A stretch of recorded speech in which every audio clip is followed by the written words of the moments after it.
Welcome to the podcast designed to fuel your success in selling technology solutions. I'm your host, Josh Lopresto, SVP of Sales Engineering at Telarus, and this is Next Level Biz Tech. Hey everybody, welcome back. We are wrapping up a key track here, Managed Services Unleashed, transforming the business landscape in 2024. On with us today with a beautiful backdrop, we got Mr. Jake Sherrill of Tier4 Advisors. Jake, welcome on, man. Josh, thanks for having me. I'm joining you from Charleston, South Carolina. I'm out here for my 14-year-old's baseball tournament that starts in about 2 hours, but excited to be on the podcast with you. Thank you for the time. Love it, man. Well, let's jump in. Give us a little bit of backstory before we get started here. How did you get into this space? Windy path, direct path, any fun stories along the way? Yeah, so got my insurance license when I was 19. You probably didn't expect to hear insurance license on this call. But joined my dad in the insurance industry after I got injured playing college basketball, as a matter of fact. Saw the agency model very early on in my career with insurance, obviously. A lot of people know of insurance agents.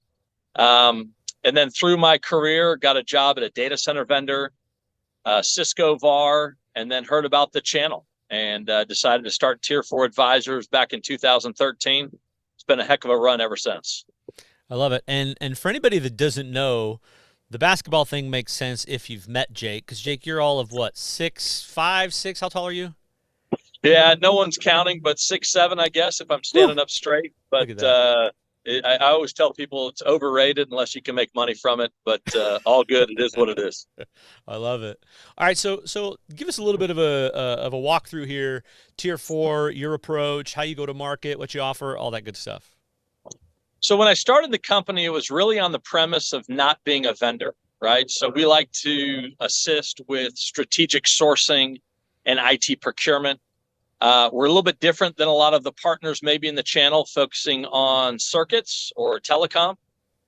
This company started really as a certified data center professional, started doing data center projects. So we focused a lot in the data center, managed services, disaster recovery, things like that.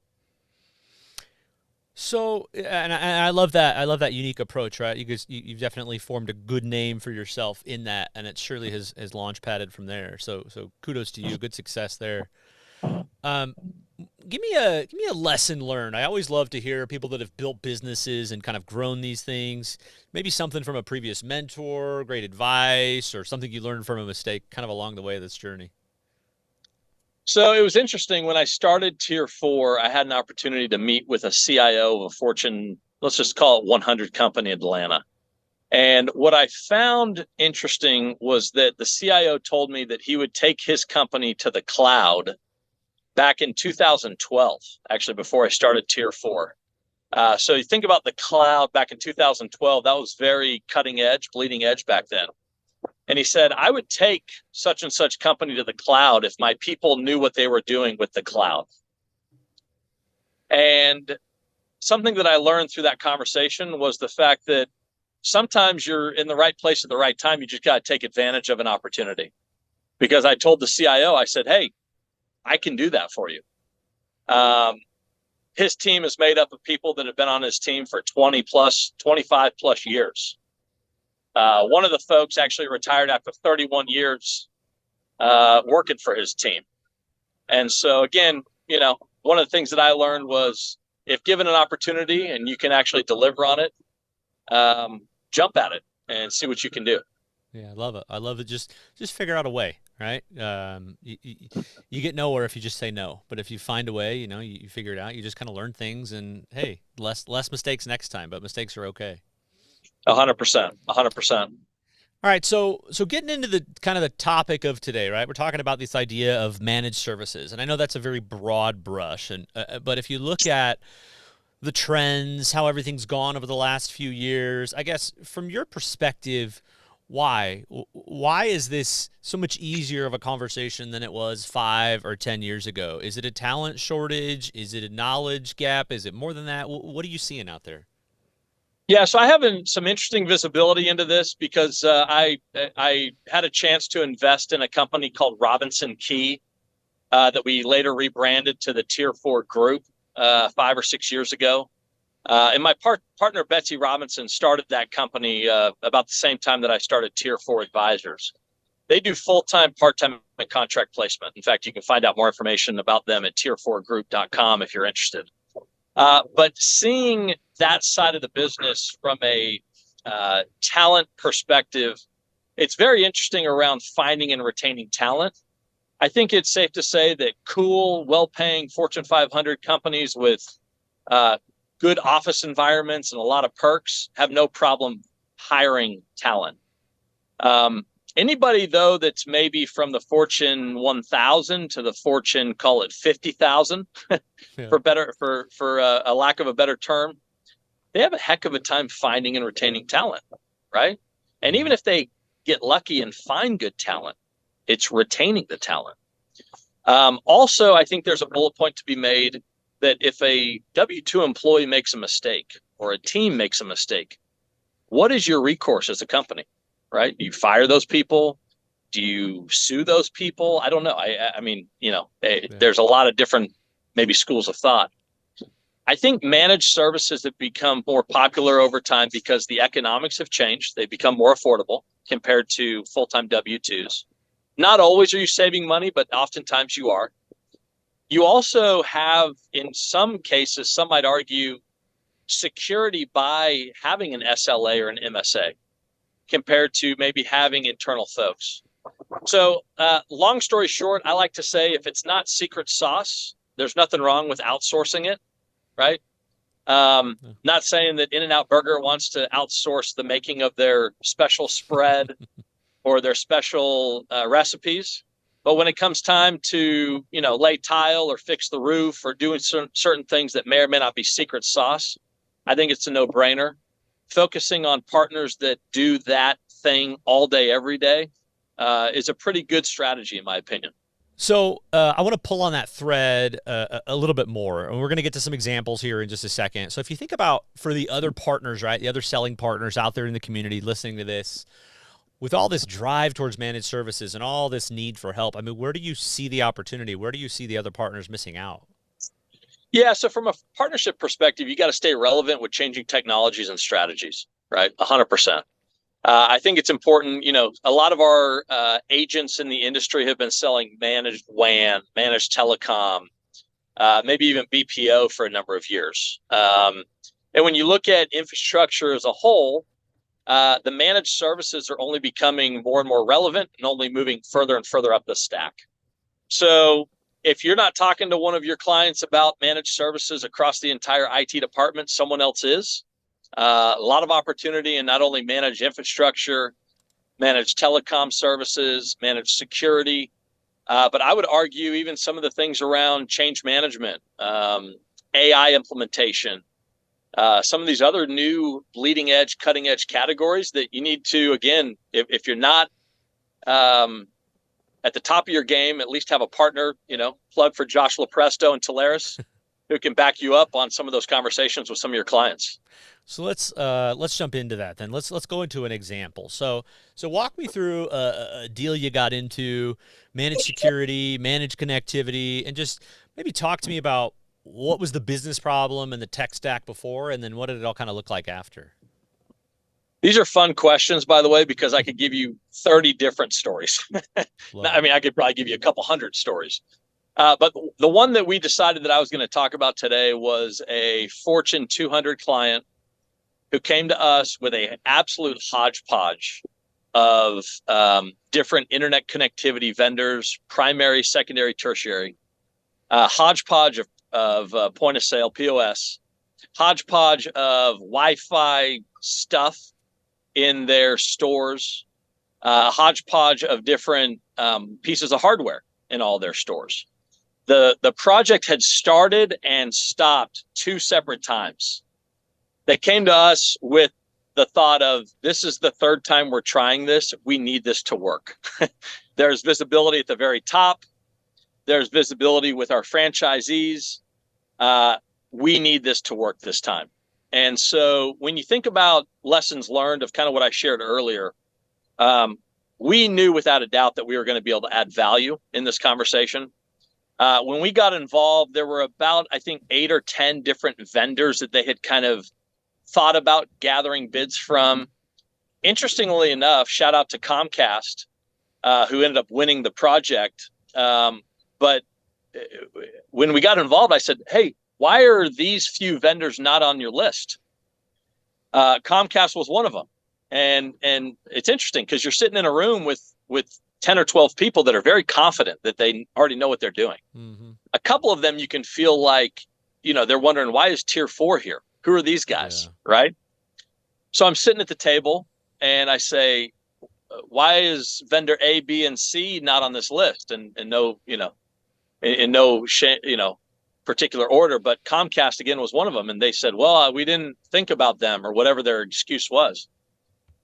Funny to fast forward a few months down the road, Comcast ends up winning the deal as the vendor to provide all those services. So again, telecom aggregation, services aggregation, strategic sourcing, even enterprise architecture, strategy, and planning, all things that we brought to the table in that conversation. Did a phenomenal job. By the way, shout out to Eric McVeigh, Kelly Higgins, Tino Mantella, Sam Galbraith on our team. Just knocked it out of the park for that client. Awesome. Love that example. Those are always fun meetings. Those are good. Walk me through, let's think about a misconception here. I don't know. As we started to try to do managed services many, many years ago, right? Everybody was like, no, I've got a team. I can manage this. I don't need help. And obviously that's changed. But I mean, what are there any misconceptions now to kind of dispel out there as you talk to customers about having help managing that tech stack versus trying to do it yourself? You did talk, I think you kind of gave the example about, the in and out secret sauce, but any other kind of misconceptions related to that? So I think the misconception is oftentimes by an IT department who thinks they're all going to get fired. They're all going to lose their job. If we outsource this, well, why are they going to need me? Right. So there's a very delicate dance. You have to have that conversation. Sometimes it's a leader to leader conversation. And I use that term all the time, a leader to leader conversation. So my title, I don't really personally care about my own title, but some people do. As founder and chairman of Tier 4 Advisors, you're going in and talking to the leader of an organization. It's a leader to leader conversation. Politically speaking, it should be what's best for the organization, right? And so I think everyone always has their own agenda. But again, misconceptions are, if we do this, am I going to lose my job? My argument back to people who have that sense is this what's best for the company? Yes or no? If the answer is yes, then I challenge them. Are you good at what you do? If you're good at what you do, you're going to have 5 job offers within the first month or two. You're probably going to get a pretty good severance as well. Yeah. Right. Yeah. So again, misconception could be also deemed as politics, could be deemed as agendas. It's a delicate dance. You got to figure out what's best for an organization. I think also the misconception could be at a CFO or the board level, where the misconception is this is going to be a lot more expensive than running it in-house. Again, that's not always true. Sometimes it is, but it's a value add conversation as well. Are you getting more services from a managed services vendor? Are you getting better service from an internal team? Those are all parts of these projects. That's where they get very complicated. It just depends on the project, and you got to manage that. You got to manage that conversation. You got to manage those expectations. Good stuff. Let's jump back into another example. So walk me through. I know you guys killed out there at data center and cloud. So walk me through maybe a managed cloud deal, similar story, right? What was the business problem before? What was the tech stack before? And kind of what did that look like after?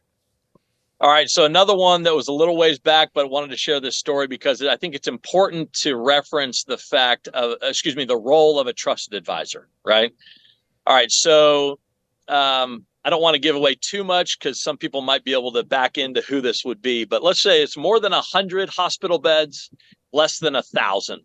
And we're going to say in the Southeast United States, just for context. So the hospital comes to Tier 4 and says, we need help getting a better handle around our disaster recovery. Okay. The first question I asked probably was something to the effect of, well, tell me about what your current disaster recovery plan is. Beautiful primary data center, production data center in the basement of a building on campus. Okay. So when I say beautiful, that's kind of tongue in cheek, but it doesn't go down a lot. So unless there was, maybe a major disaster or a flood or God forbid some other stuff, primary is probably pretty resilient. But again, there's disaster recovery for a reason. We take this thing out to bid for disaster recovery colo, and we do kind of a cost of ownership, total cost of ownership for buying all the hardware, the team that it would take to run it, the software, etc. Doesn't make a lot of sense. So we pretty quickly get into the conversation around disaster recovery as a service, DRAS, as a lot of people will call it. And we take this thing out to bid, and these bids are coming back, and we're talking hundreds of terabytes for DRAS. These bids are coming back at $200,000, $300,000 a month MRC. And the IT director running the project is just like, there's no way. There's no way we can do this. And so we start to get creative.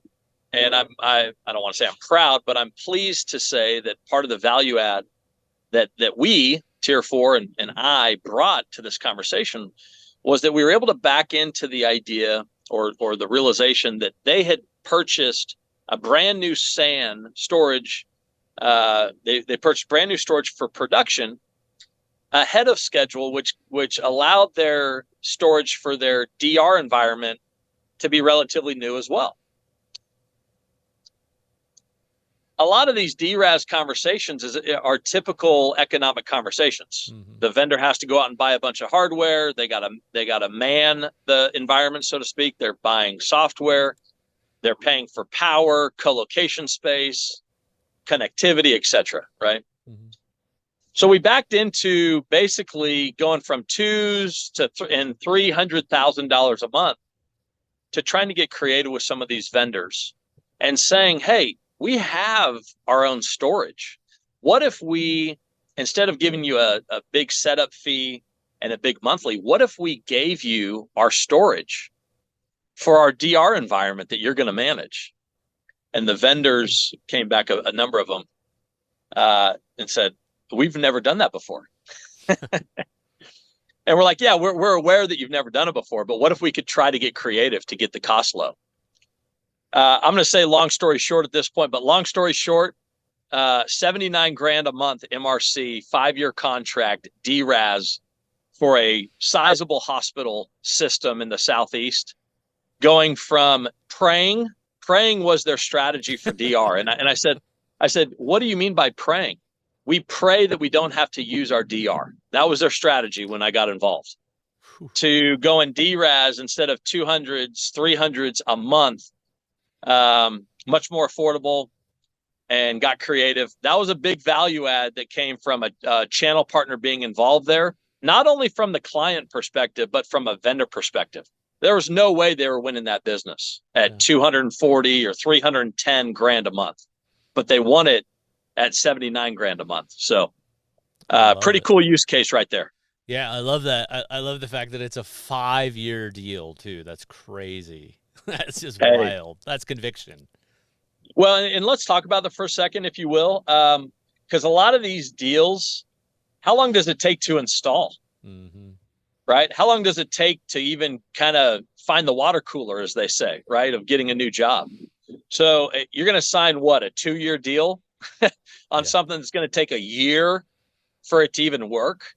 And then you're going to renew, you're going to go find another vendor in a year? I mean, that's where part of the value add of having, again, someone in the channel like a Tier 4 Advisors comes in play. These clients at times, or even the vendors, they'll give you a bid or a quote for 2 years. And you're like, guys, that ain't going to work. I mean, you don't want to be negotiating a new contract in 2 years on either side of that. Now, again, I'm not necessarily an advocate for even signing a large megawatt colo deal for 10 plus years, unless it's the right fit or they're going to be growing from a megawatt to 3 megawatts to 5 megawatts. But those deals are not very often for a lot of channel partners. But be smart. I would say be smart and strategic. If you're a client or if you're a trusted partner in signing these shorter term deals, some of those things don't need to be that short. That, a 3-year or 5-year for a lot of these things makes sense. And economically speaking, is a win-win for everybody. Yeah, I love it. Great points in that. Great points. Get crafty, get creative. What you see isn't always what it has to be. I love that.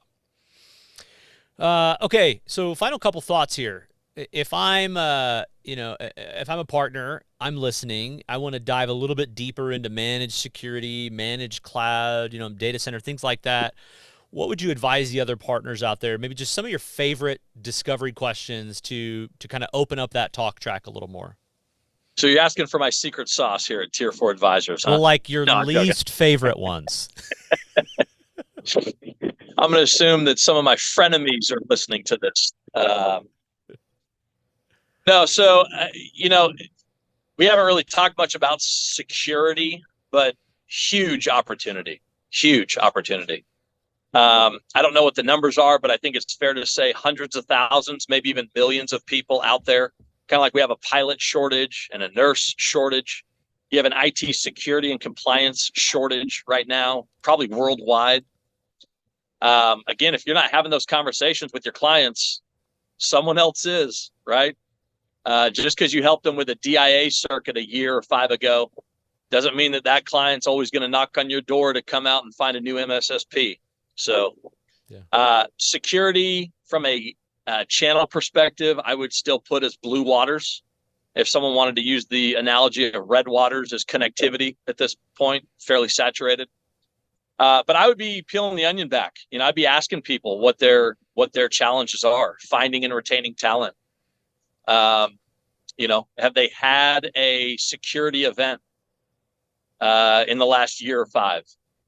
And if they have, chances are they still have nightmares at night from that experience. But just peeling the onion back, be a good question asker. Don't be the partner that's, spending 10 minutes selling your product and 50 minutes buying it back. Ask a lot of questions and listen. A lot of opportunity out there for sure.